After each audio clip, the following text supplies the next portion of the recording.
Summer 1600 brought horror to Munich's cobblestones, stained with blood and echoing with screams that would haunt the city for centuries. What unfolded was not justice, but one of history's most brutal examples of institutional murder, disguised as law. 5 innocent people, a family of outcasts, would pay the ultimate price for existing on society's margins during an age of religious fanaticism. Paulus, Anna, Gumpprecht, Michel, and 10-year-old Hansel Gämperl became victims of a carefully orchestrated show trial designed to terrorize an entire population. Bavaria, under Duke Maximilian I, had transformed into a laboratory of religious persecution. Counter-Reformation zealotry demanded enemies, and enemies were easily manufactured from the ranks of society's most vulnerable members. Protestant faith in Catholic territory was tantamount to treason. Munich's legal system in 1600 served political needs rather than justice. Confession extracted through torture became the highest form of evidence, and the machinery of persecution functioned with terrifying efficiency. Innocence provided no protection against predetermined outcomes. Religious authorities sanctified what might otherwise appear as simple cruelty, transforming torture and execution into holy acts of purification.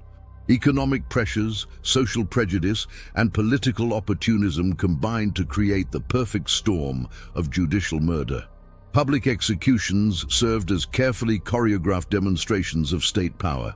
Munich's main square could accommodate thousands of spectators who were expected to participate in collective affirmation of Catholic orthodoxy while witnessing the consequences of resistance. Today, their story serves as a warning about how easily institutions can be corrupted to serve goals having nothing to do with justice. Fear, prejudice, and political calculation created victims whose only crime was being powerless in a society that demanded scapegoats. Living on society's outermost margins, Paulus Gämperl worked as a privy cleaner, occupation that carried particular social stigma. At 57, his body was worn down by decades of performing the dirty work that respectable society preferred to ignore. Anna Gämperl bore the inherited shame of her father's profession as a gravedigger in Ansbach. Medieval European society maintained rigid occupational hierarchies, permanently excluding those who dealt with death and contamination from respectable social intercourse. Gumpprecht, 22, and Michel, 20, had reached adulthood without finding stable employment or social acceptance. Like their parents, they survived through odd jobs and seasonal labor that no one else wanted to perform. 10-year-old Hansel still possessed childhood's innocence, unaware that his family's circumstances had already marked him for a lifetime of social exclusion. Lutheran faith in increasingly hostile Catholic Bavaria compounded their vulnerabilities catastrophically. Constant movement defined their survival strategy, staying in one place only long enough to earn minimal wages before moving on. Itinerant lifestyle aroused further suspicion among settled populations who viewed wanderers as inherently criminal. Material possessions were few and shabby, accumulated belongings of people who owned nothing that couldn't be carried. Clothing marked them as paupers, speech identified them as outsiders, and inability to pay for protection left them vulnerable to any accusation. Most tragically, family bonds would become weapons in their persecutors' hands. Torture inflicted on one member extracted confessions from others, as love and loyalty were systematically exploited to manufacture evidence of collective guilt. Autumn 1599 brought the lie that would doom them all.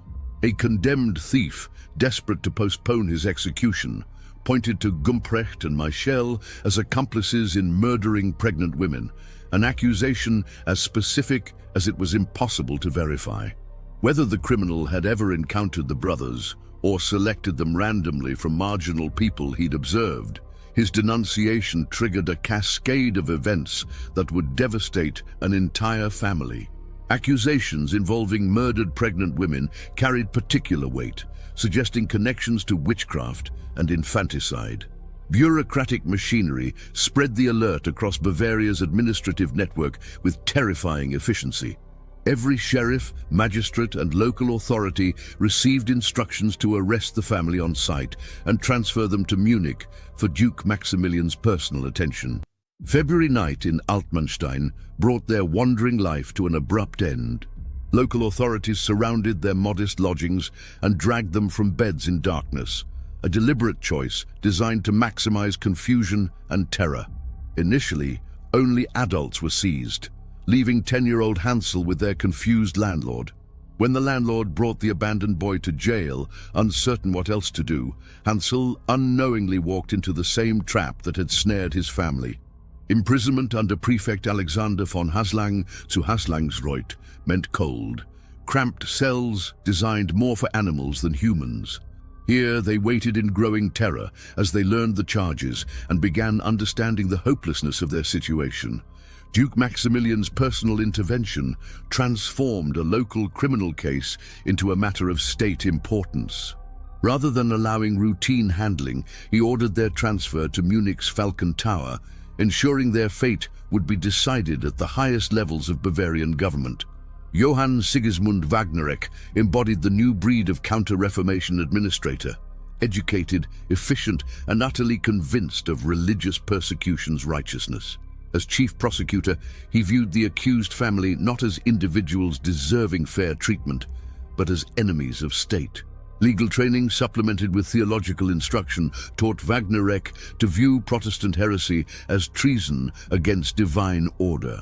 Confession extraction through torture wasn't cruelty, but necessity, forcing corrupted souls to confront their sins while providing justification for eliminating dangerous elements. Prosecutors' strategy relied heavily on Malleus Maleficarum, the infamous manual providing detailed instructions for identifying, interrogating, and executing suspected witches. This text offered apparent scholarly justification for practices that might otherwise seem barbaric. Interrogation became systematic psychological and physical destruction. Wagnerek understood confession was the ultimate goal. Not to reveal truth, but to provide legal cover for executions already decided upon. Methods were designed to break resistance gradually. Timing served perfectly, coinciding with broader persecution campaigns throughout late 1590s Bavaria. Duke Maximilian expected subordinates to demonstrate loyalty through zealous prosecution, creating competition to prove orthodoxy through severity of sentences. Legal framework was carefully constructed to ensure guilty verdicts regardless of evidence. Bavarian law permitted torture for confession extraction, accepted confessions under duress as valid evidence, and required impossibly high defense standards. Success in this case would advance Wagnerek's career, as Maximilian rewarded zealous servants with increasing responsibility. Human cost, measured in victims' screams and survivors' tears, was considered acceptable for achieving religious purity. Torture instruments beneath Munich's Falcon Tower were both ancient and horrifyingly effective, refined through centuries to maximize pain while maintaining consciousness. Each device was calibrated to inflict specific agony while preventing immediate death that would end interrogation. Strappado involved binding victims' hands behind backs and hoisting them by rope attached to wrists. Resulting shoulder and arm dislocation created excruciating pain maintainable for hours while interrogators posed questions. Weights attached to feet increased joint stress exponentially. Red-hot pincers tore flesh in small, precisely targeted portions from fingertips, genitals, breasts, and faces. Heated until glowing, these instruments created festering wounds, causing ongoing pain between sessions. Psychological impact of watching them heat often proved as effective as application. Rack operations stretched bodies beyond natural limits through gradual, inexorable pressure. Strapped to wooden frames with ropes at wrists and ankles, prisoners were slowly pulled apart as windlasses increased tension incrementally, creating audible confirmation of suffering. Thumbscrews focused intense pressure on small body areas, crushing fingers and toes with bone-shattering force. Precision adjustment created exact pain levels needed for confession while avoiding injuries, preventing speech or response to questions. Water torture forced large liquid quantities down throats until stomachs distended painfully and breathing became impossible. Creating drowning sensations while keeping victims alive produced panic responses often more effective than physical pain in breaking psychological resistance. Psychological dimensions proved as important as physical aspects. Family members were forced to watch relatives undergo similar treatment, creating emotional pressures more devastating than personal pain. Sons of loved ones suffering created impossible moral dilemmas leading to desired admissions. Systematic torture application produced exactly the confessions Bavarian authorities needed to justify their predetermined spectacle. Victims learned to tell torturers whatever would stop the pain, regardless of truth or reality. Each family member's agony became leverage against others. 400 people were implicated through their tortured testimonies, including individuals who didn't exist. Accusations revealed the hallucinatory quality of pain-extracted confessions, as victims named everyone they'd met, heard of, or imagined in desperate attempts to satisfy interrogators. Paulus was forced to confess leadership of vast criminal conspiracy, allegedly spanning multiple provinces and involving hundreds of murders. Under unimaginable pain, he provided detailed descriptions of satanic rituals and midnight demon meetings drawn from fragmented folklore memories. Enna's confessions focused on infanticide and female corruption, reflecting gendered witchcraft accusations portraying women as particularly susceptible to demonic influence. Torture, forced descriptions of infant murder, magical potion preparation, and sexual congress with devils. Gumpprecht and Michel confessed to numerous murders and thefts allegedly spanning years across vast geographical areas. Confessions revealed investigators' complete disregard for physical impossibility. Brothers supposedly committed simultaneous crimes in multiple locations while maintaining itinerant lifestyle. 10-year-old Hansel faced psychological torture designed to extract testimony against his family. Though spared worst physical torments due to age, he witnessed relative suffering while being told he could end their pain by confirming accusations. Religious elements woven throughout forced testimonies provided supernatural context, transforming simple criminal prosecution into holy war against satanic forces. Confessions elevated the case from local law enforcement to cosmic significance in humanity's struggle against ultimate evil. July 29, 1600, approached with Munich's authorities, completing preparations for one of the city's most horrifically memorable public executions. Decision to transform family deaths into public spectacle reflected political and religious calculations driving their persecution from the beginning. Execution date allowed sufficient time for word to spread throughout Bavaria and neighboring regions. Munich's main square was prepared for thousands of spectators, with special platforms erected for optimal viewing angles, reflecting social hierarchies while ensuring clear views. 4 adults received death sentences, along with 2 implicated men. Paulus was considered the group's leader.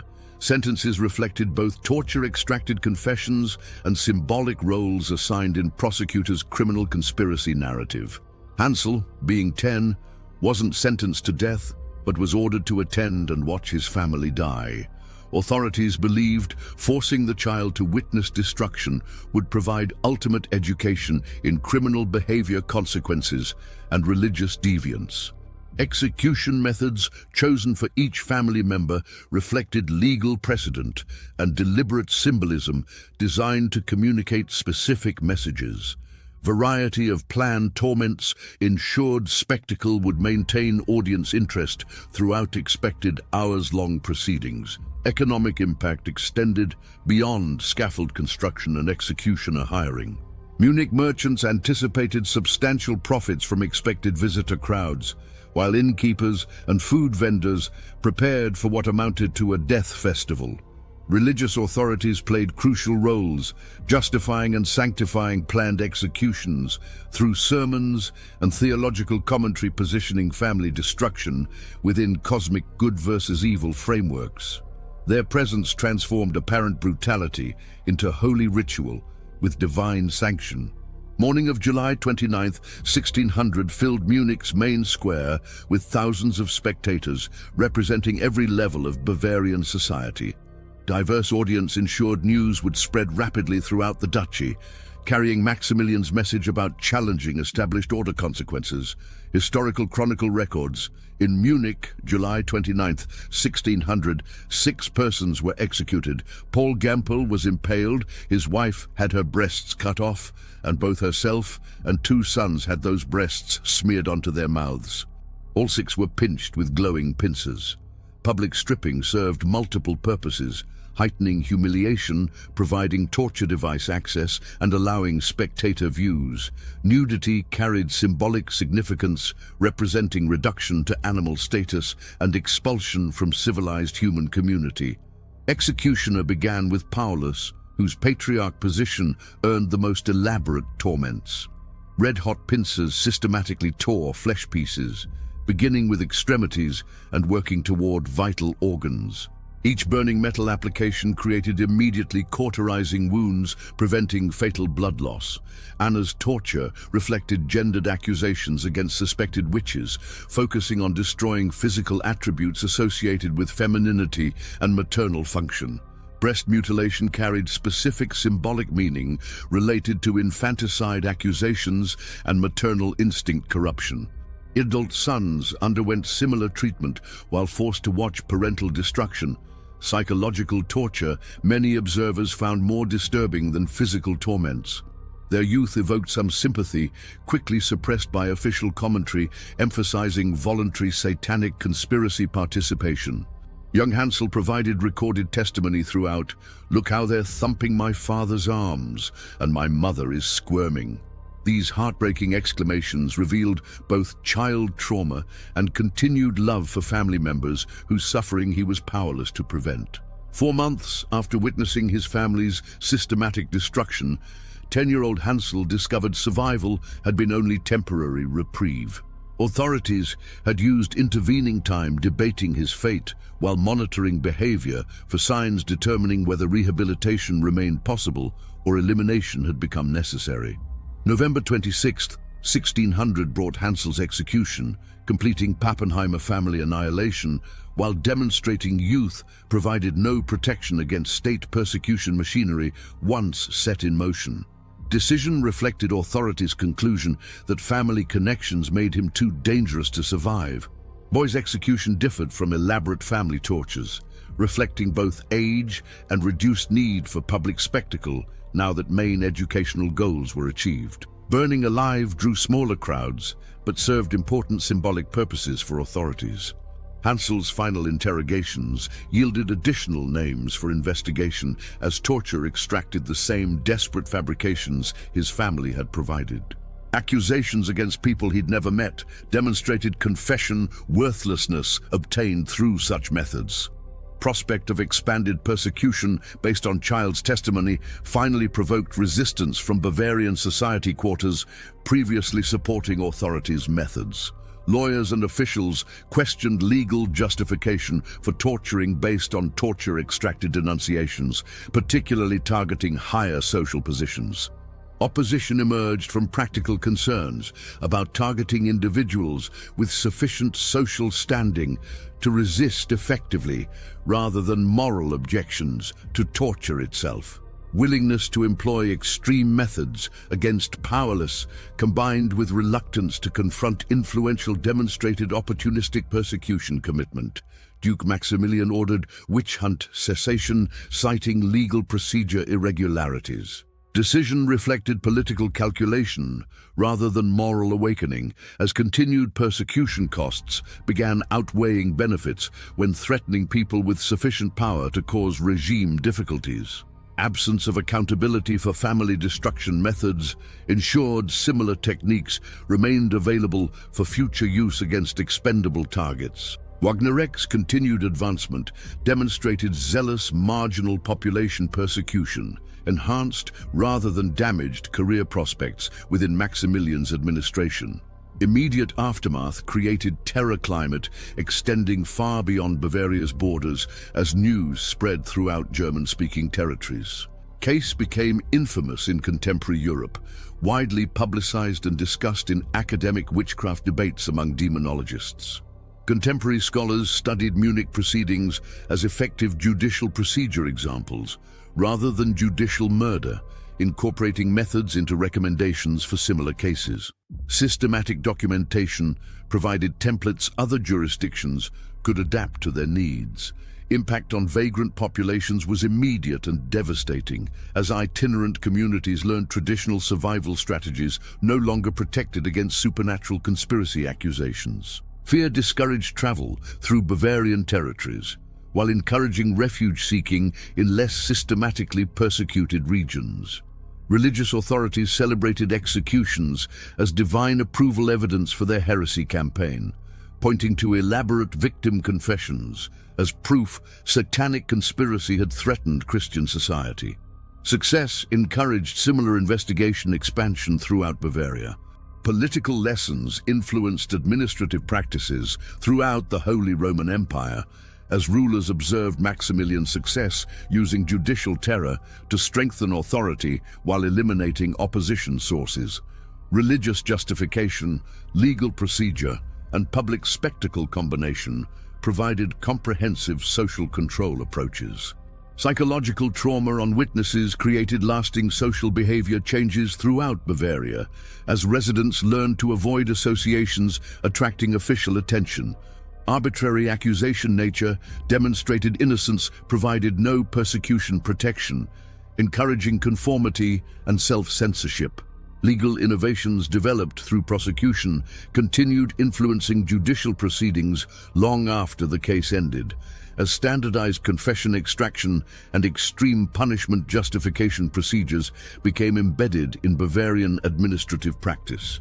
3.5 centuries later, historical scholarship finally examined the case with critical perspective contemporary observers couldn't apply. Professional historical methodology revealed complete credible evidence absence against any family member, while demonstrating confession fabrication used for destruction justification. Modern investigation of surviving court records, torture protocols, and administrative correspondence exposed predetermined outcome nature and purely political motivations underlying entire proceedings. Truth emerged. Papenheimers were innocent victims of fear-dominated society. Systematic European witch trial record study provided comparative context, illuminating the case as part of broader persecution patterns directed against marginal populations during social stress and religious conflict periods. Family fate exemplified religious fanaticism, social prejudice, and political opportunism intersection. Psychological analysis revealed torture-extracted confession worthlessness while demonstrating sophisticated interrogator psychology, understanding used to break victim resistance. Modern trauma and coercion studies confirmed virtually anyone subjected to these methods would eventually provide demanded statements. Social context analysis exposed persecution campaign systematic nature, claiming the family as victims, revealing how economic pressures, religious anxiety, and political competition combined, creating environments where judicial murder flourished under legal procedure guise.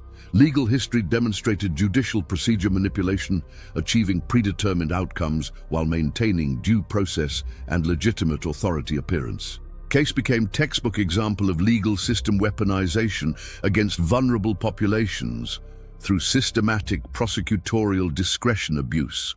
Religious studies revealed theological framework employment, justifying virtually any cruelty level while transforming persecution into holy duty.